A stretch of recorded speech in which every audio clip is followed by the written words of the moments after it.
So you've heard me talk before and say that with one very inexpensive tool, and I'm not even going to give you an affiliate link for this tool. I'm just going to tell you what it is. Keepa, Keepa. With one inexpensive tool, you can build an incredible business on Amazon. I don't get paid to say that. They're not a sponsor of this show. I'll probably stick an affiliate link in the show notes, but you can find Keepa using Google and download it. That's the only tool that our guest today used to build a $30,000 a month business on Amazon at a great profit margin. Just Keepa. That's it. She's not using any other tools. At the part of the show where she revealed that to me, I was a little shocked. Now, I knew it's possible because many, many people in our community are doing it, but I was just kind of assuming that she was using all kinds of other tools as well, but she's not. She's just using Keepa. It costs less than $20 per month. It's an app. It's incredible what she's built as a result. She's using our Replans training. So she did invest in the Proven Amazon course. Again, there's links to all of this in the show notes. With that course and with one tool that costs less than $20 a month, she's built an incredible business. And get this, she has 2 full-time jobs, 2 very intense full-time jobs, and 3 kids. And she's built this business that's selling $30,000 a month on average. She's been doing it less than a year. And the first 2 things she tried failed horribly before she got into our course and started following the program that we teach. This is an incredible interview with a really cool lady. You're going to enjoy some very specific tips and strategies. Even if your business is already doing well, you're going to appreciate her approach and the season that she's in with her business, some of the lessons. I make a few suggestions from what she might do, like who she needs to hire next, what kind of person she might be looking for to move her business forward, to free up some of her time. I think you're going to enjoy our conversation today and find her very encouraging.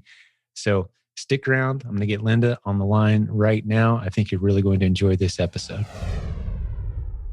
So Linda, welcome to the podcast. Hi, Jim. How are you? I'm doing great. So glad to have you here. I'd love to get right into your story. Let's hear it. Absolutely. I am very excited to have been invited, and I've listened to so many of them, and they're super inspiring. So I've been trying to scale to some of the fabulous stories that you've had. So my name is Linda.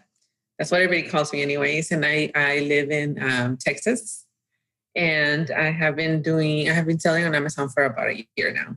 About a year. Okay. It's been exactly a year, actually, since I started doing the Replans. Before that, I tried other stuff, but it didn't started right out with Replans. That's good. I did.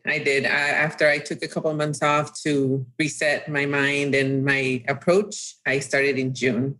Before that, I had tried it for a month, but it was just not, I didn't know what I was doing at all. Sure. Then I'm married and I have 3 little girls. Awesome. Who are my joy and my absolute drive to everything I do in my life. And I hope to one day just, be able to be here more for them. Oh, and what are their ages? They were all under 10, if I remember correctly, right? Yes. I have a 9-year-old who is just a beautiful, smart little girl. And then I have my 2 4-year-olds, the twins, who are just, little hurricanes in the house. And they're lovely. So is your 9-year-old kind of like the second mom, like babysitter?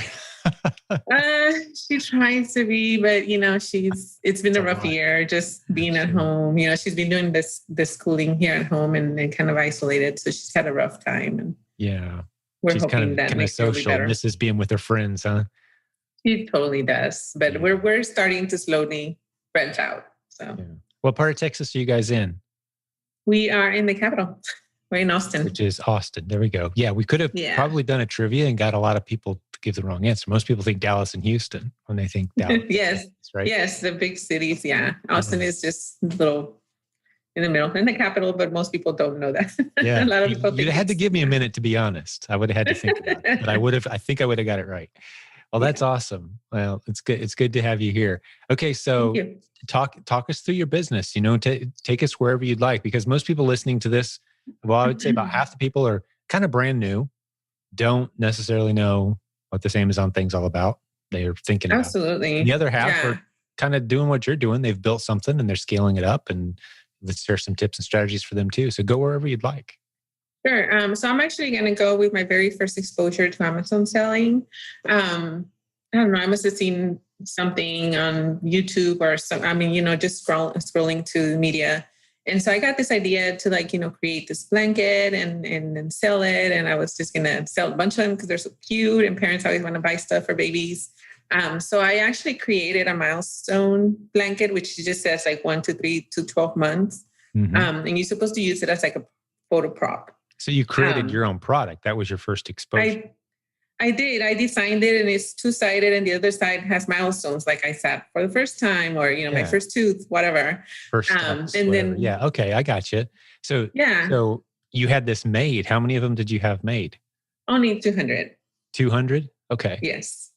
And so I looked up on YouTube how to contact somebody overseas, have it done, shipped to me, and this was right before COVID craziness started. In September, I received them of 2019. I had no idea what I was doing. Obviously, now I know. I didn't even know it was called private label back then. Sure. And I've sold some, but honestly, I have, still some in my garage. And how many are in your garage? How many? Probably, I would say maybe 120, and I've sold about 40, but I never advertised or did any of that stuff. So I sold a lot locally. I think they would do really well if I could just, decide to advertise, but I just haven't, because then I got into the Replans, and I just didn't want to give that energy to that when I do it to the Replans kind of took off for you. Well, do you want to kick around a couple ideas on getting rid of those last few blankets? I might advertise at some point. I'm thinking, I'm glad you didn't buy 5,000, because that's a different kind of sad story. And we run into a lot of people who've done that. They can't park their car in the garage now kind of stories, right? I've heard. Those are it's just heartbreaking when that's someone's first exposure. But you got a small enough taste to know that's not what I want to do. But you've got 100 of them or so left. I would suggest just a few random, because I think this is going to apply to some other people too. You may have thought of these ideas, but this is for the listener too. Facebook Marketplace is phenomenal, and you can ship there now if you didn't know that, right? eBay is another one. Have you thought of any Etsy possibly as another one? I haven't. I think I have it on eBay, but I don't think I ever sold any of them there. I've only sold them in Amazon. Yeah, and another thing to try on eBay too, if you haven't done it, is to put together a bulk lot of them, inexpensive. It's like someone sees it as a business opportunity, like, oh, I could sell, I can buy those as a bulk lot. It's another little idea for you. But I never thought of that. I'm not the best at solving this problem, because typically if someone listens to us from day one, they never go down that road. Right. Yes. And so that's what happened. Yes, that's what happened to me. Yeah. So then, I'm just really busy. I do have 2 full-time jobs, and I was like, okay, fine, that didn't work. And it wasn't a huge investment. And I figured if I really put my mind to it, they will, but I just stayed busy with other stuff. Then I think it was, 2020, February or January, when I somehow ran into Thailand Sales Machine information on a site in Facebook that I was looking at, side hustles. And I purchased the program. This was really before the pandemic started. And I started reading, testimonials and just listening to the podcast. And I was like, okay, and then I realized I was going backwards on my initial approach of trying to do private label, which had a name now. And I purchased another item, still not knowing everything very well. And I started selling, I listed it, and I got my very first IP validation with that one item. Your first product, you got an IP. Yeah. If you get excited, just go grab stuff and like, wow, look, this is hot. So yeah, you can get yourself in. Yeah. That's what I did. Yeah. I'm sorry. There was one seller historically. I had never heard of Keepa yet. I mean, I had heard of it, but never looked into it. So then I got discouraged and I stopped. Immediately. I only did it for a week, and then I stopped, and I was like, maybe this is just not for me. I should stick to healthcare because I'm a nurse. And I studied the path for a couple of months, just here and there. I work overnight, so sometimes I have slow times, and I just pop in my headphones and watch videos. Sure. And in June, I decided to try again. Oh, that's quite a break. Yeah. Yeah, I took from winter to summer. You took a break. Yes. Well, in March was when or February was when I got my IP, because I remember March 13 being that pandemic day for me, because it's when I went on vacation and then I didn't go anywhere from work. I had like 2 weeks off of vacation that started March 13th, and we never left the city. So for me, that's when the pandemic really started.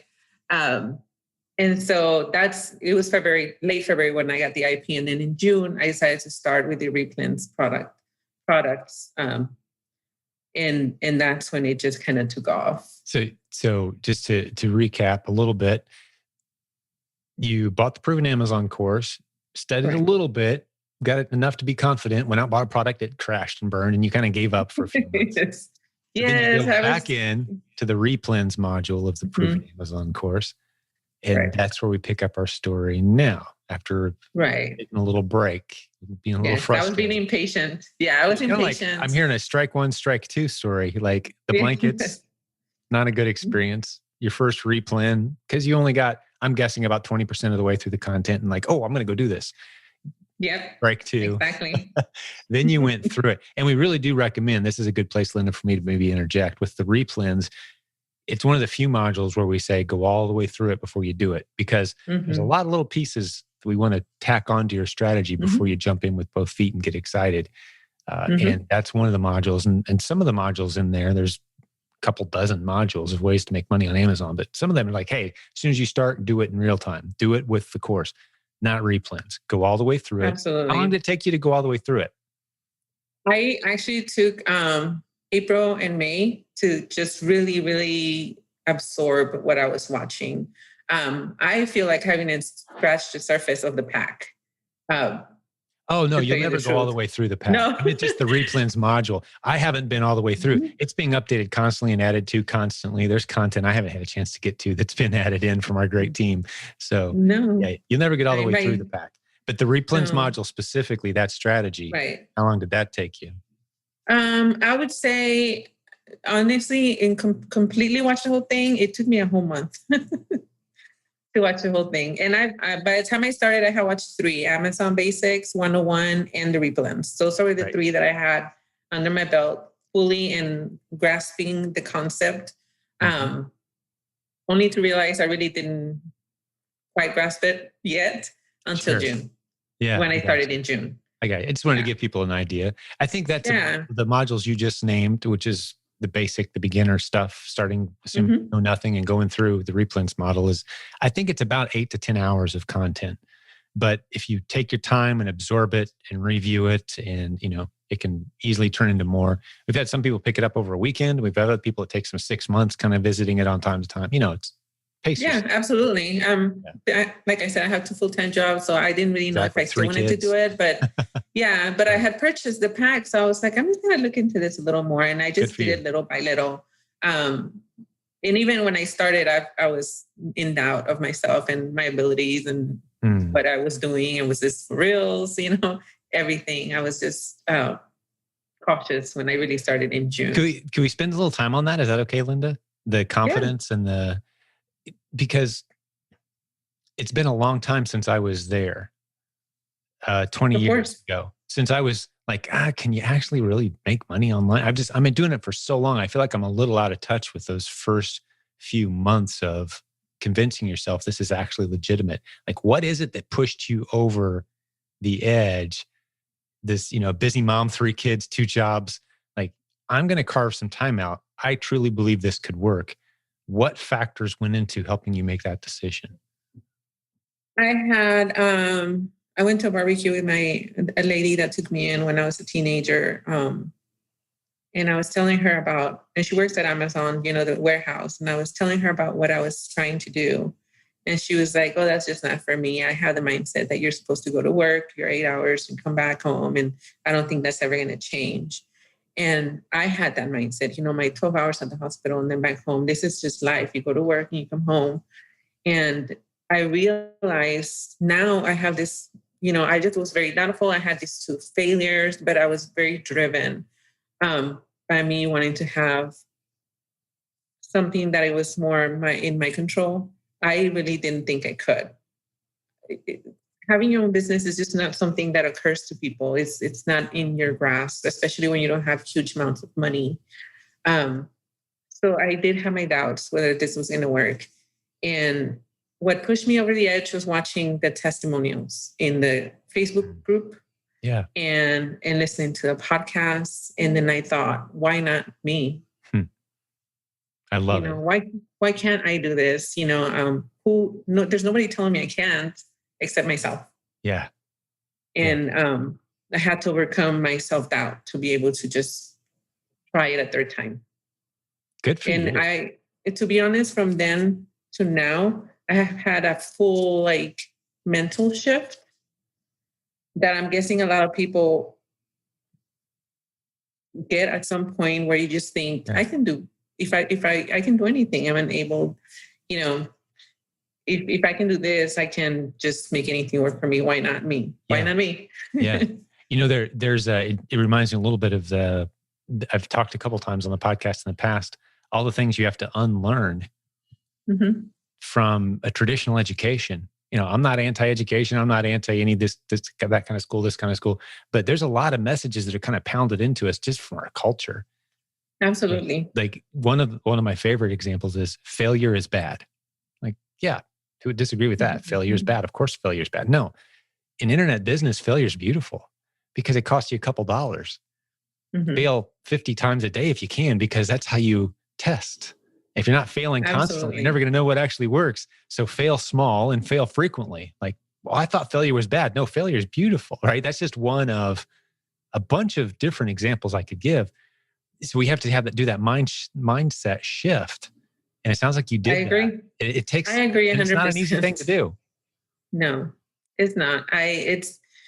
The couple of failures that I had just made me. I'm just competing with myself all the time, and just trying, I guess, to prove myself a point. I'm never competing with anybody else. I know that comparison is the theft of joy, but with me, I'm always just trying to best myself. And so I just couldn't bring myself to just walk away from it, because I'd seen how it can be successful. And I just thought, what, I can do this. I can do this. And so I have so far. So now I just need to get to the point where I can just grow more. I think I'm there. I need to grow. Oh, you absolutely are. I mean, and this is a great next step. You shared with me you're an introvert. I am too. And here you are on a podcast and you're inspiring other people. These are all great steps in the right direction. I do have one question. Was there a certain testimonial that stood out to you? You said some of the testimonials, is there any one story that kind of pushed you over the edge or resonated with you? Or was it just the accumulation of all of them? It was an accumulation. And towards the end, it was Oscar Matumbo. Love those episodes. I was just on the phone with him a couple days ago. Yeah, he is so humble, and I kind of identify with him because I am such a hard worker. My work ethic is impeccable. Nobody can dispute that. And I will work. I am just full on. Like I said, 2 full-time jobs, my 3 kids, and Amazon at this point. I just love working. I love being productive. It just gives me this self-satisfaction that it's like nothing else. Yeah. His work ethic is incredible and inspirational for sure. I'll have to put a link to his 2 podcast episodes in the show notes for this one. But he sent me a gift, actually. His former job was designing. This is a microphone. I mean, I've got the one I use here. My sound guy said I sound better on this one than this one, but this was a really cool gift from Oscar. It's sitting right here, so I popped it up. But he designed, he's an engineer, super smart, sharp guy, designs podcasting microphones for a living. But amazing. He left that job and is making more money working with his wife and his kids, and they've paid off their house. And I read that. That's amazing. Just beautiful. Selling on Amazon. So how can you not be inspired by dozens and dozens, actually hundreds of recent stories like that? Right. I can do this. Yeah. And not only that, but I love how he just goes on there and responds to almost everybody. I mean, he's just, he comes across as being a very humble hard worker. He is. And I don't know. I just enjoy listening his successes. Everybody, but it's just, I know he's been at it Well, hard. while we're bragging on Oscar, you know what? Not to change the subject, but there's a point to this about Oscar. You know, I lost my dad in December, which was a terrible loss for our family. Oscar made a 4+ hour drive just to show up and be there to support our family. And you know, we've known each other for a good several months now, but it's been a couple of years actually, but we've gotten pretty close in the last year. So yeah, I love him. But That's to wonderful. be surrounded by dozens of high quality people like that in this community that truly care, it's a huge blessing. So I love that you brought him up. Yes. And, props to him. He's going to be in Tampa with us. You coming to Tampa in July next month? I can't. My nursing job is not very flexible. So too much going on. Well, make it a goal the next time, man. We would love to have you there, but Oscar's going to be there presenting and speaking. That's why I brought it up. The proven. I would love to. I would love to. Unfortunately, my position that I have, there's nobody who can replace me right now. So it's just impossible for me to. I got you. Well, tell us as briefly as you'd like, or with as much detail as you'd like, what it is you do as a nurse. I thought that was pretty fascinating. Okay.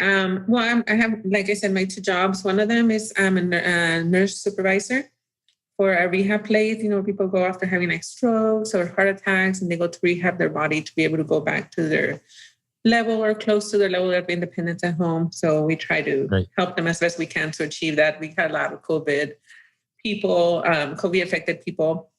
And then my second full-time job is what we call SANES. And SANES stands for Sexual Assault Nurse Examiner. And what that basically entails is that when somebody is assaulted, law enforcement will bring them to us so that we can make sure they're okay. Number one, because we're nurses, we're going to make sure their body is okay and no trauma is detected. And then we also do evidence collection, pictures, a forensic interview, and all this turns into evidence for a potential court case if there is one. Criminal trial that's incredible. Yeah. I've seen those people in movies and TV shows, but I've never met one before. There's really people out there with that job. And that's, what an incredible, your life is just built around serving. Really. Yes. And we go through a lot of trauma-informed training to make sure that the experience is the least traumatic possible for our patients. And we've built a very nice little program where patient is 100% comfortable with us, and we make sure that we give them some of their power back. That's incredible. God bless your work. I love Thank you. the wide diversity of backgrounds, and we've got, doctors and law professors and people who were trash collectors a few weeks ago. And we've all kind of gathered around this theme of, you know what, I'm going to build something of my own from home with the time that I've got. But I always love hearing that background. So thanks for sharing. Absolutely. Yeah. And selling in Amazon has turned into a wonderful outlet for my anxieties and probably PTSD that I have from this work. It's a very nice distraction that it's not nursing related. It's just once you figure it out, it's kind of simple, just simple work, It's a lot of work, but it's nice and it's simple. And I welcome it into my mind because my mind is just all the time. Sure. Always going. Yeah. Well, let's talk about your business a little bit. I want to hear more details about how it's going. So it's going great. My goal is always to best my previous month's numbers. And so I've been able to do that just month over month. I mainly source from like one store. I do go to others if I can, but most of the items I found have been from one regional store. And that's working out so very well for me. But I already feel like I'm reaching a point where I just either make a shift or I'm just going to be kind of plateauing somewhere along the way. Like it might level off if you don't find more sources soon. Yes. I'm sure that I think there's a lot of stuff. I haven't even scratched the surface on items, but I'm talking more in terms of maybe like hiring a prepper or a shopper or some outsourcing something, because right now it's just mainly but every month I've been investing it. And right now, I think this month I'm hoping to get about 30K in sales. Nice. Yeah. And it's just you doing all the Okay. When we have like movie night once a week, and my significant other and I, we prep and pack. That's beautiful. But I go shopping and You do everything have some just help. myself. Okay, because I was starting to do the math in my head, and I'm thinking, okay, this lady has 2 full-time jobs, and she's doing $30,000 a month in a replan business. You got to have some help somewhere. Either that or you never sleep. No, I never sleep. I have like insufferable insomnia, but yeah, I do all the shopping myself and ordering and stuff. But we got to get that healthy. We got to get it sustainable. Yeah. Wow. I mean, do you ever imagine yourself giving up one of your 2 full-time jobs? I mean, do you have specific goals there? I honestly, to tell you the truth, based on my sales right now, I probably could give one of those up. I'm thinking I'm going to see how it goes from now till like September maybe, and make sure that it's pretty sane. And then I might consider giving up probably my rehab job. My sane work is where I feel like I'm most useful to humanity, vital. I guess. Yeah, just vital. But high stress work nonetheless. Yes, but God bless you again for that. I told you before we started recording as well. Like, wow, that's no joke kind of work. So I think I have. I've been very well trained for it, and I think I'm good at it. So this is where I'm needed most, I guess, between the two. But yeah, if the sales stay pretty same, which I'm hoping they'll be higher, I will probably leave my rehab job. Okay, so that's the goal. So what do you think needs to happen to make that next move forward? You mentioned, and I could kind of think it through with you, like who are you planning to hire first and how are you planning to grow your numbers? Let's talk through both of those real quick. Like, what ideas do you have? And I'll tell you what I'm seeing working for some other people too. I'm thinking about hiring a prepper or a shopper. I do not want to outsource the prepping to a prepping company, just because I like to look at the stuff. Mm-hmm. Maybe, but I don't know. And that's what I've been playing with right now. And the shopping, I think, would be probably easier to do first if I have a good list to give somebody, to go shopping with.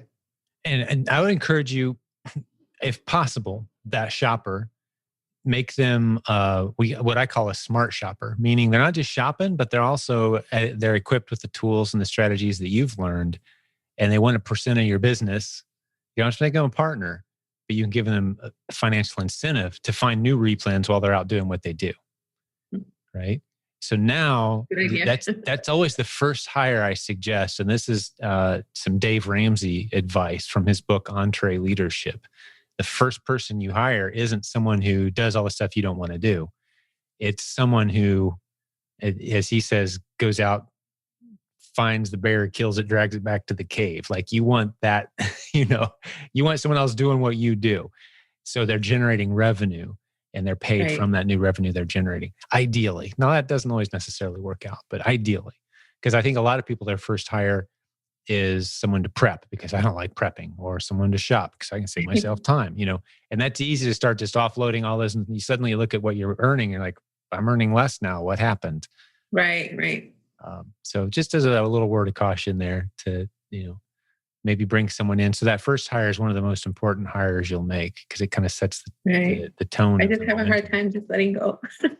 Oh yeah. But you're going to have to get over that because I work overnight, and I normally will go and shop right after my 12-hour shift at 7 a.m, and then I'll go shop because the stores are brand new. They're just open. I love going when there's not a lot of people. And you can still do those things, right? And you can still do the stuff that you love doing and enjoy doing.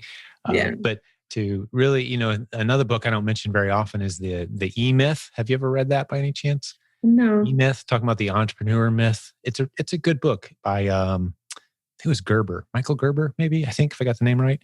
Good book. But it just talks about the skill set and the mindset you need if you're going to transition from being a technician or an expert at your business to being an owner of that business.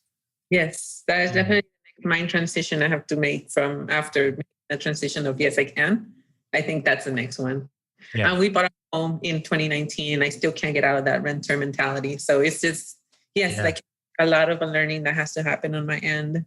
Yeah, it's so much. Mindset covers so many topics, doesn't it? Mindset, the way you see money, the way you see your time, the way you see your role as a mom, just mindset, and it's a slow shift. It's a gradual journey. But I think consuming the right content, this podcast, the great books from other great business leaders, and right now you're inspiring some people who are well behind you and you're in their journey, and they're saying, "Wow, okay, So. if this lady with 2 full-time jobs, one of which is very intense, the other one's pretty intense, 3 kids." Like, if she can do this, I can squeeze this in. So right now you're inspiring others and you're going to become an example. But there's others who are further than we are that we can look at and learn from as well. And that's how you kind of sharpen and shape your mindset over time, I think. But well, so $30,000 a month in sales, that's no joke. That's $1,000 a day in average in sales. I know about what that is, as far as the number of products and, 100 products or so a day kind of thing, ballpark, maybe some days 70, some days 120. That's a lot of stuff moving, right? It is. What are your margins? I try to stick to 30% margin on items. And then my overhead is not really crazy. I have Keepa and Seller Central, and that's all I use at this point. Wow. Okay, hold up. I love it, because the podcast episode I just released today was about how all you need is Keepa. So seriously, you only have Keepa? You don't have any other software? Nothing else. And you're at the $1,000 a day. Seller Central. Yep. Seller Central's free. That's Amazon's free app. Yeah. So you're not using Inventory Lab. $39.99 a month. Wow. I love it. Well, you probably you are at the point where you probably could consider using some other tool, Rev Seller, Inventory Lab, possibly. Some things will make your life easier and pay for themselves very quickly. But the fact that you've gone to this level that quickly with just Keepa, which costs $17 a month, that's amazing. I think I may have the title for our episode, actually. Because and then I've been thinking about a repricer. I don't even know. I wondered what it would do for my sales. No repricer. Are you manually repricing your items? I do. I don't go in there as often as I probably should. Maybe like once every 8 days or 9 days, I'll go in there and just check to see where they're at in the list of other sellers. And that's just because of time constraint. I often fantasize about what all I could do if I just, had more time. It's. Oh yeah. Well, there's a great module in the private Facebook group for Replans sellers. Are you in there? The private Facebook group for Replans seller, the 0 to 100 group? I'm in the Replans group, yeah. Okay, you are. Cool. So there's a module in there where Forgot about that one. That one too. Oh yeah. So you're paying, was it $9, $19? Yes, that too. So you're paying for that Central one. Replans in there, yeah. But there's a repricer module you need to go through. And I guarantee at the price level you're at, it's going to more than pay for itself within a few days. That's what I keep hearing. It's just a matter of sitting down and getting it turned on. Exactly. And setting it up. And that's, I think for me, I'll get to it at some point. It's pretty step by step. That's nice. It'll be one of the simpler processes you've gone through. Yeah. At the point where you're making even a couple $100 a day in sales, you're probably ready for a repricer. We've got a good training in there for you. Well, that's awesome. Yeah. You need to do that for sure. That's probably next step. That, and then hire a smart shopper, as I call them. Someone who can go shop and buy stuff off the list, but they're also looking as they shop. That's how I've gotten every single one of them. Every shopping, I'll get like maybe 1 or 2, and that's how I've built up. While you're out. And that's what I like to do too. I kind of look at it more as, while I'm out looking for new replans, I'll shop as well. Because I know, I'm kind of familiar. We've got a shared spreadsheet our team uses, so any of us can shop anytime. It's like, hey, when you're out shopping for your family, pull up the shared spreadsheet. It tells us what we need, right? It's really fun. And when I started, I really was blocked. I just cannot find one single item. And I was feeling very clearly in the frustration and the hopelessness. Like, how are these people getting all this stuff? I can't find one single one. It's really humbling, Yeah. It was hard. Frustrating. And now it's like, you get over that hump, and then you just start realizing that every single item, I always think every single item on here is $1. It has a dollar sign on it. And if it's in the market, it's because somebody will buy it somewhere. That's, it's part of a bundle or a multi-pack or something. It's very rare that there's an item. You can kind of put them all. I've never done this before. Maybe you can do this with me, Linda, but you can kind of put every product on the shelf into one of 3 categories. or one of a handful of categories. One of them is awesome replan. Let's test it. Another one is, for some reason, this product isn't allowed on Amazon or isn't on Amazon. Let's ignore it. And then the other category might be, well, it's on Amazon, but I can't find a profitable ASIN to attach this product to. Right. Does that make sense? Yes. You know, like I looked at the 1-pack, I looked at the 2-pack, I looked at the 3-pack, none of them are priced, and Keepa doesn't look good. So, and those are really the three, and literally every product on the shelf falls into one of those categories. And once you realize that, it's like, I just got to figure out which one it is. Exactly. And then and then you can just go a little further and say, this one that for sure doesn't have a profitable ASIN, maybe I can turn it into one by bundling it or whatever. Exactly. If you're willing to create your own listings, which again, Jimmy never does. I mean, he's our leading Replans trainer. He never creates new listings. I have a whole list on my head of listings. Have you created some? No, just a blanket. It's just hard to find the time. Yeah. Yeah, I don't have time. I don't have time, but I've thought of a few that I would like to, and they're somewhere in the listing too. Creative bundles and right. Yeah. So what's your strategy for finding new replans? Just talk me through, like if I gave you 2 hours and said, find as many as you can, what would you do? I would just go to the store.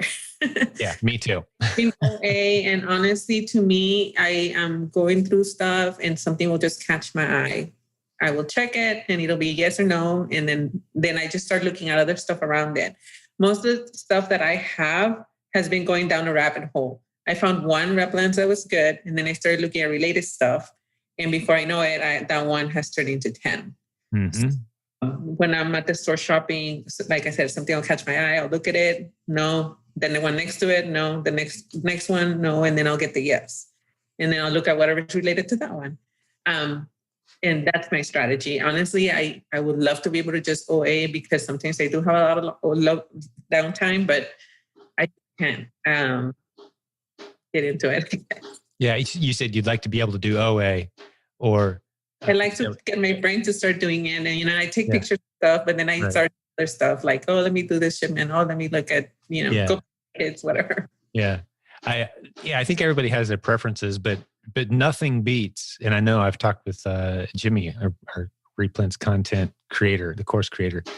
Nothing beats. Doesn't matter what tool you use, what strategy you use, what slick process. When it comes to finding replans, it's really hard to beat.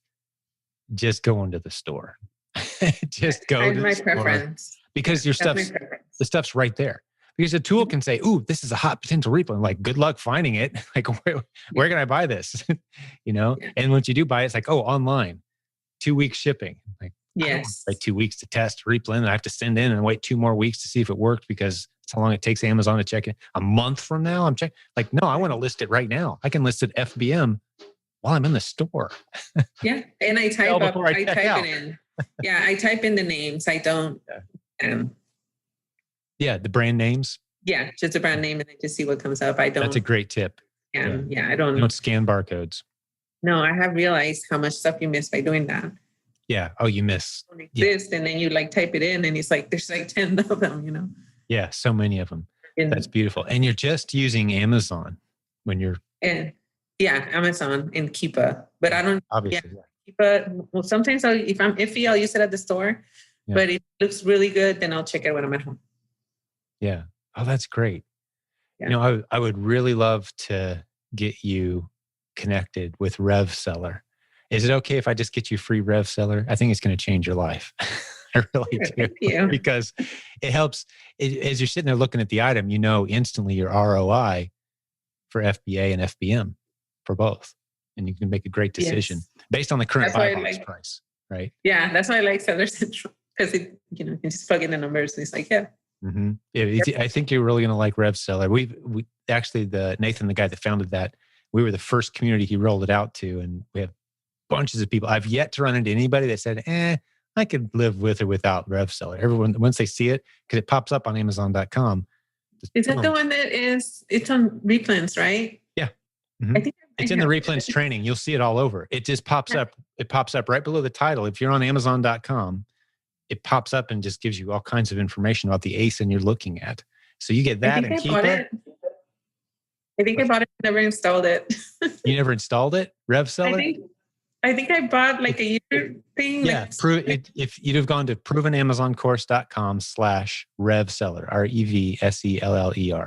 Okay, I think I do have it. It's a Chrome extension. Well, if you Yes. don't already have it, it's on me. Okay.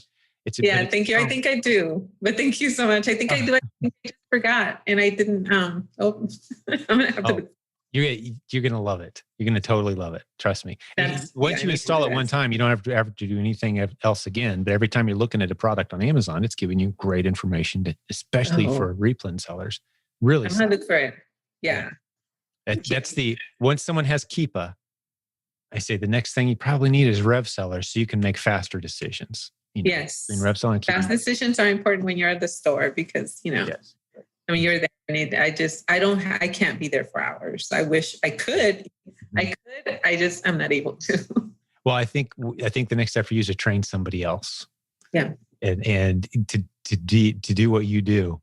But just imagine someone out there with a profit incentive to find, and because they're going to get a cut of the profits. So they're growing their business while you're doing God's work as a nurse, and your business is growing. You're finding new replans.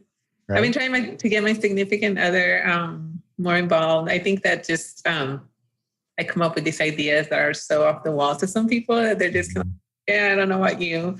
But my mom, who works at the Amazon warehouse, it actually is now wanting to learn, and she's coming on Thursday to watch me. That's beautiful. I love working with family. I used to be hesitant about it, but the longer I've done this, you want to work with family because family, you're always going to run into difficult, ugly, hard to navigate situations. Why not be building something positive together? Yeah, there's going to be ugly, difficult, challenging things that happen no matter what with family. Why not be building something together too while you run into what life throws at us, So get mom involved. My family's very involved in all of this stuff to the degree that they're interested. Absolutely. Some of I've been trying to bring it to her for months. She's not my mom. She's the lady that took me in. Already a teenager, but God bless her. To her because I see how much she works, and finally she said, "Okay, I'll try it." So I'm gonna walk her through the beginning of her journey. That's great. So this is the one that works at the Amazon warehouse you were talking about earlier. Yes. So the story circles, so loops back to her.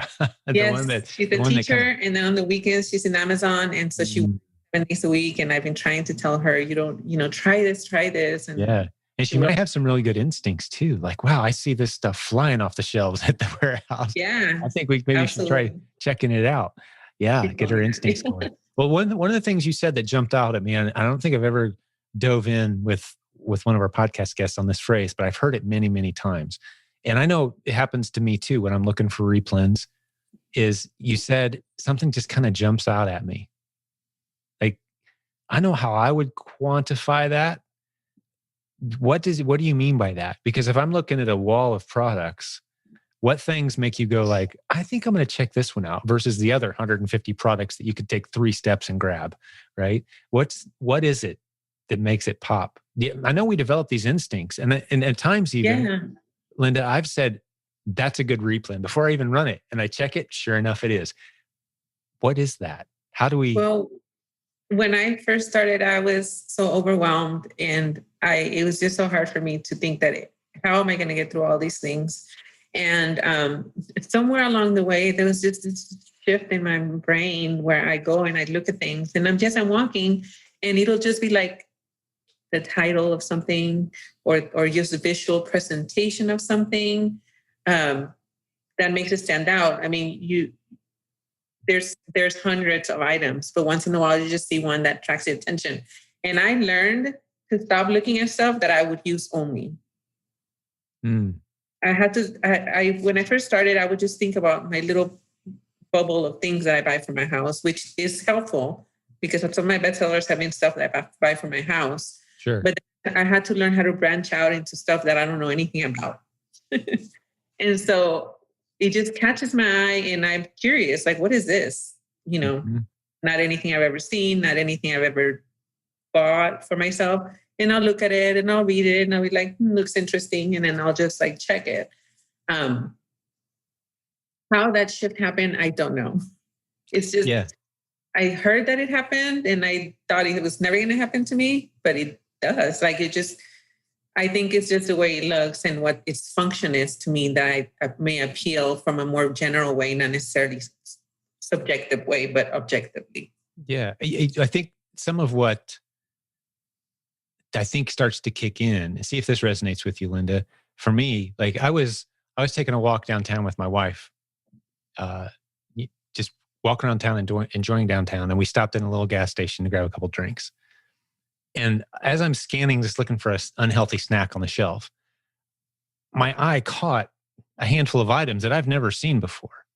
And we were on a date. I wasn't going to stop and be that guy and do some replens research. I probably should have taken a picture. But in my mind, I'm thinking, those are probably great replens because I've never seen them before. Like, who would buy that? But it's professionally packaged and obviously it's an established brand, but I've never encountered it before. Yeah. That's gold, right? And like, you have to look at a lot of products, but really we all are looking at products constantly. It's kind of the same advice we give people when they sell books, which isn't, we're not as excited about selling books as a new seller as we used to be because Amazon's storage costs have risen so dramatically. But if you're willing to ship them yourself, it's still a great niche to get into. Not as good as replens by a long shot if you're new. But the advice we always give on books is if you look at the title and you think to yourself, I don't think I would ever read this. I don't know anybody who would actually read this. Who would ever pick this up? Those are the good books. Right? Yes. The long That's what tail. I mean. I'm like, if it's in the market, it's because somebody's buying it. And exactly. Yeah. Yeah. But if but this stuff, if you pick up a book and it's like everyone's heard of this author, they actually made 2 movies about it. Like that's a terrible product. Like the brands everybody's heard of. And it's, although there's good replens there. I'm shocked at the replens that we found on stuff that like right now, anybody could go to any store, literally any grocery store and pull it off the shelf right now and turn $3 into 22. Yes. They're out there. They're everywhere. Yes. I told my Alice is the lady. I told her just off the bat, I'm going to tell you right now, I have tried to stop figuring it out why or how. Yeah. It's a waste of time. Why would anybody ever pay that much money for this? Like they can go to Walmart. Yes. I don't question that anymore.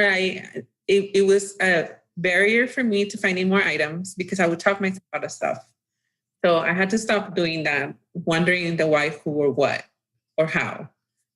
Because I was bypassing things thinking there's no way that anybody's ever. One example, it was the candy. I was at the store with my 9-year-old and she's been trying to help and she does actually help. Picks up this candy and says, hey, mommy, how about you sell this? First time she ever makes a suggestion. I get it. And I just scanned it real quick. And there was one listing for $27 for a 3-pack. And I was like, there's no way. And then I thought I need to, encourage and support her in this. So I bought, 2 3-packs of them. And I was like, oh yeah, I'll send it. Let's go, And so I sent it and they were actually sold immediately. Wow. I love that. Yeah. The cost of each pack was like 89 cents. Yeah. Well, I don't know. I'm just not going to question it anymore. Yeah. Well, there's a lot of regional products or, products that, I used to be able to find this all the time when I lived in city X and now I'm in city Z and they don't have it anywhere. I want it and they don't care about the price. I mean, that's a very real thing. But the number of times where I've heard it's either, a spouse or a friend or you're outsourcing with somebody like, hey, you ever thought of this? And you like roll your eyes like, yes, I'm the professional here. I'm sure it's nothing, but we'll test it just to humor you. And like, holy cow, you just found a gold mine. I have one of those. The gold nugget that last 3 months has been my bestseller. And it was just something that was asked of me from the store since I was going sourcing anyways. And now it's like, I can't keep it stocked. Mm-hmm. I don't even send it in FBA anymore because it's like, it's just in my house. It's flying. You're just, so you're spending a lot of time doing some of your own fulfillment too then? All of it. Wow. Yes, I do. I have like 30 shipments today that I have to go through. I don't do it though because it's too much. Wow. So we owe you like $250 just for the time that you've spent with us today. It sounds like that's how much you would have made if you'd have been working. It's an easy day today. This is so great. What a delight. Yeah. Well, I'm excited. Like if if I was your coach, I'm like, I can't wait for that next session. Here's your homework, because you're sitting on a gold mine of opportunity to lower the number of hours you're working and double your business. There's so many little things, simple things, a repricer, that first hire of someone, that's going out. You talked about prepping, not wanting to use a prep center. Some very specific advice. You don't need to use a prep center and send your stuff all over the country. Find a neighbor. Maybe it's a single mom that's struggling with a couple part-time jobs. Like, hey, in the evenings, make an extra $12-15 an hour. Are you interested? Put tape on boxes. Right. And then instead of dropping it off in your own garage, you're dropping it off three doors down at, your friend's house. Yeah. That's what I've been thinking about. Cause sometimes my inventory sits here in the living room for one day too extra and people are just going crazy here. Yeah. Get it out of your house. It doesn't mean you have to send it across the country. Send it to a neighbor, and maybe that neighbor is your shopper too. Why not? Coaching is a goal I have too, once I have one less job, because I don't want to invest in that if I don't have the time to devote to it yet. Yeah. Well, all these things, everything I'm suggesting now, I promise you, Linda, you'll get back to me afterwards and you'll say, I should have done that so much sooner. Why did I wait? Why did I wait? Think that. Exactly. I already think that. Yeah. That's the entrepreneur's journey, though. There'll always be a list of stuff that you're going to check off, and you're going to say, once you do, why did I wait? Life is so much better now. That's the journey. The journey. And you're doing a tremendous job, by the way. I always like pushing people. My instinct is to push them more than I encourage them, I think sometimes. You're doing an amazing job. I mean, thank you. You are inspiring a lot of people. I'm amazed that we're at where we're at. Like, I remember thinking there's no way I'm going to be able to sell $1,000, and then reaching that, and then like 5,000. I was like, oh my God, And with fourth quarter coming up, you're going to need some help. Yes, you're gonna need some help in time for fourth quarter, because it sounds like you're on top of some really hot ASINs. How many products do you have, by the way? I don't think we mentioned that. Right now, I have that are active about maybe 90. Oh, okay. Wow. Yeah. You've really found some winners. That's tremendous. 90 products doing 30K. And I'm constantly cleaning stuff out. And, sure. Bottom out, I'll take them out and everything. So revisit them in three months or so. Do you do that? You go back and check them? About every 2 months, I'll go in there and see what's happening, and I'll try to take them out, because then it becomes very burdensome. Sure. And overwhelming. But I'm saying once the price crashes or tanks, or for some reason it doesn't work anymore, typically there's a cycle to that, and you can ride that cycle, right? I'm now noticing that, yes. And I just keep, I just write it down in an Excel sheet. That way I can revisit it down the road. But yes, I am. I'm learning the patterns now. Yeah. And that's interesting. One of the suggestions I make is, when you abandon an ASIN, like, this one's just not any good anymore, guess we're done with it, just put it on your calendar, like 2 months from now, some random Monday. I use Google Calendar. Just boom, drop it on there, and that's your reminder to check that ASIN. And done. Yes.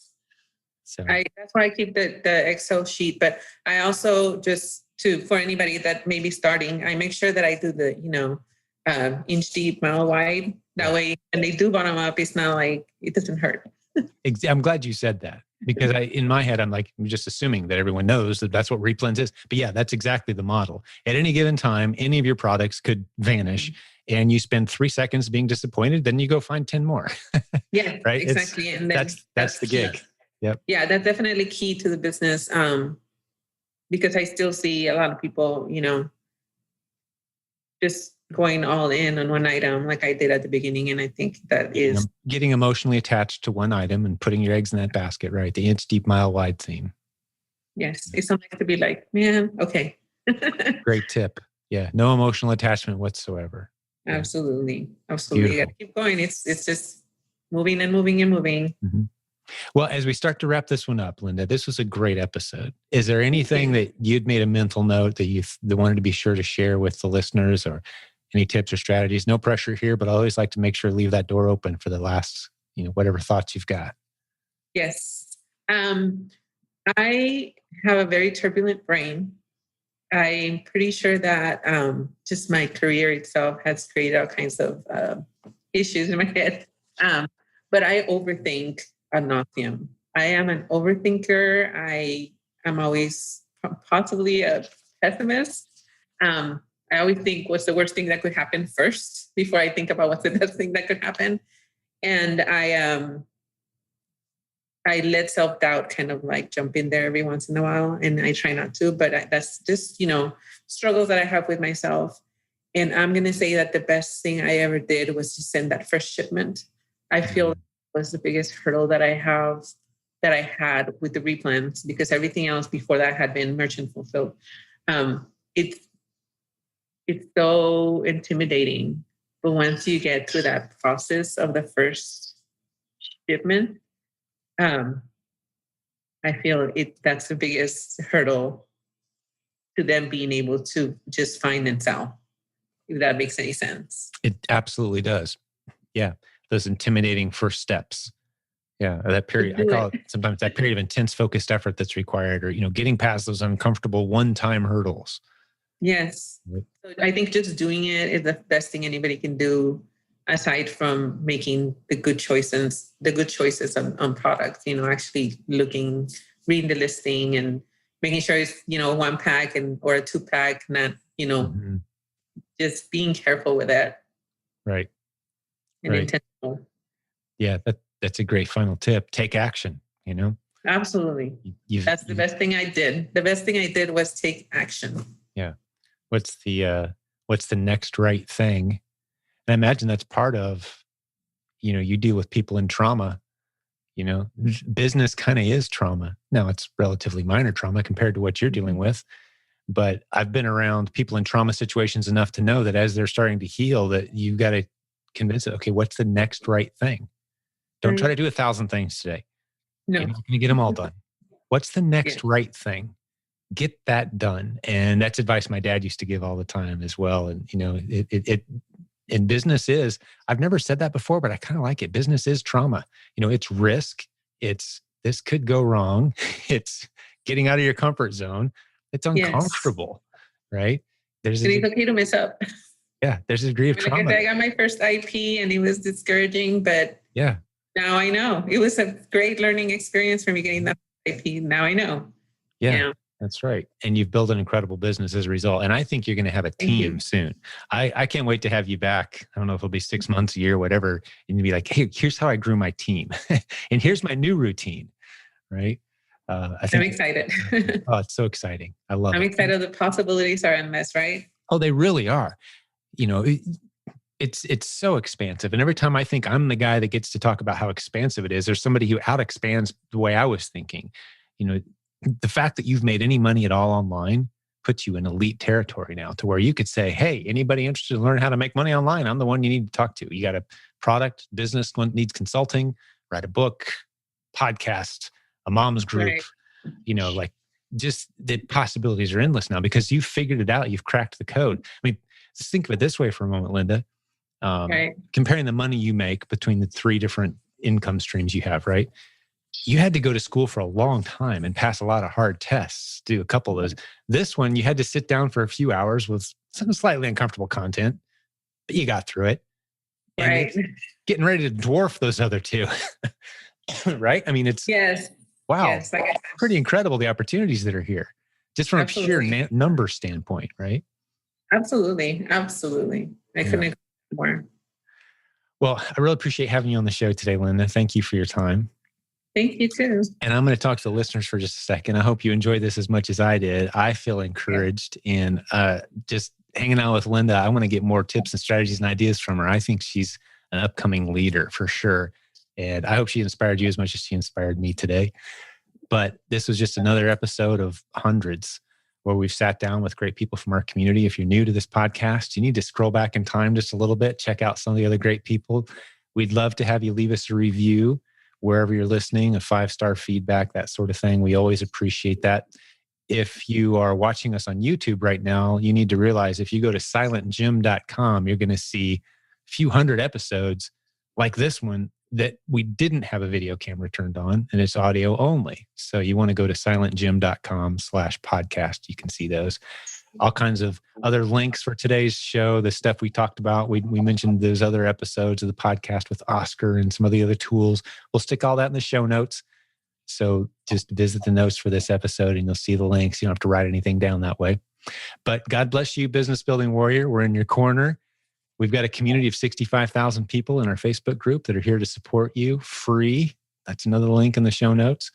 So you can be encouraged by great people like Linda and others in our community with their stories. Hang out with us there if you'd like. We'd love to have you.